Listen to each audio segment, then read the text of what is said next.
this room, we have got amazing people. We have got amazing people from girls' schools and groups. We've got amazing people from boys' schools and groups. We've got amazing people from mixed schools and groups.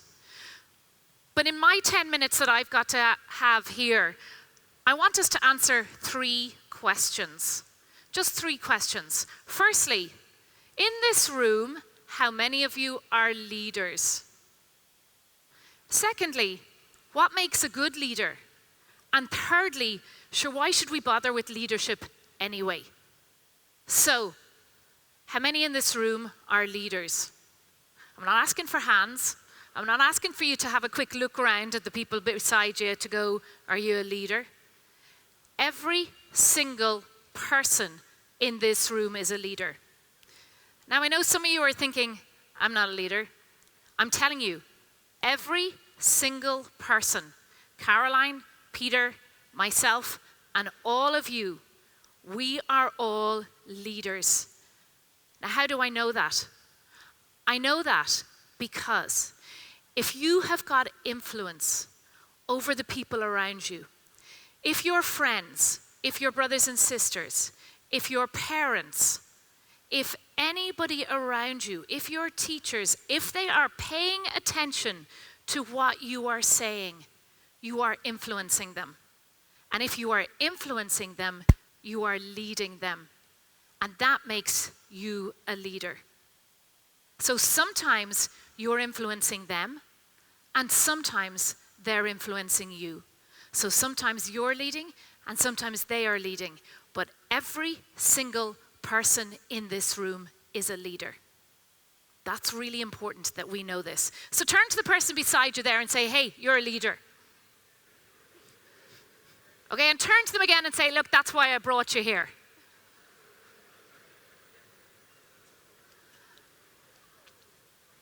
Okay, so we're all leaders. We're all leaders, and we're all leaders in different ways. But what makes a really good one?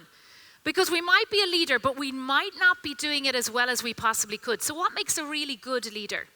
So we do a lot of research on what really good leaders are. We look at really good leaders. And in my mind, and as I look at the research, sometimes we think that it's all about knowledge and intelligence, that knowledge is power and power brings leadership. That's not what it is. It's not about our IQ. That's not what it is. Okay? It's not about our sports achievements. It's not about, how organized we are. It's not about being the loudest in the room. That's not what leadership is all about.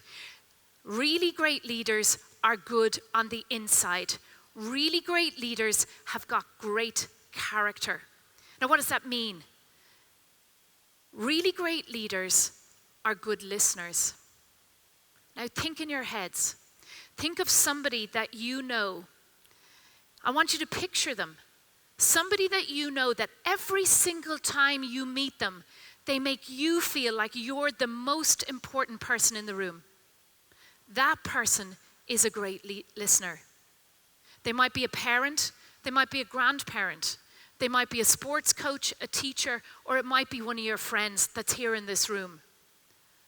But great listeners are great leaders because we want to follow them. They make us feel valued. So listening is a really key part of leadership, and we can all do more of that. Another thing that makes us really great leaders is respect. Now, what is respect? I'm 49. I grew up in a household with great parents, but I'd often hear respect your mother or respect your father. But did I really know what it was? No, I really didn't know what it was. I really wasn't sure what it was. Respect is about knowing that every single person in this room has got value. We do, they do, and all of you do. It doesn't matter if I believe something different to you. It doesn't matter if I've got different hair to you. It doesn't matter what we wear. It doesn't matter what we think, and it doesn't matter what we believe in. Every single person has value. And to show respect to other people, you're showing them that they have got value. Now, if you want to be a great leader, you need to adopt that. You need to adopt respecting other people, because great leaders respect everybody. Great leaders don't divide people, they unite people, and they respect people.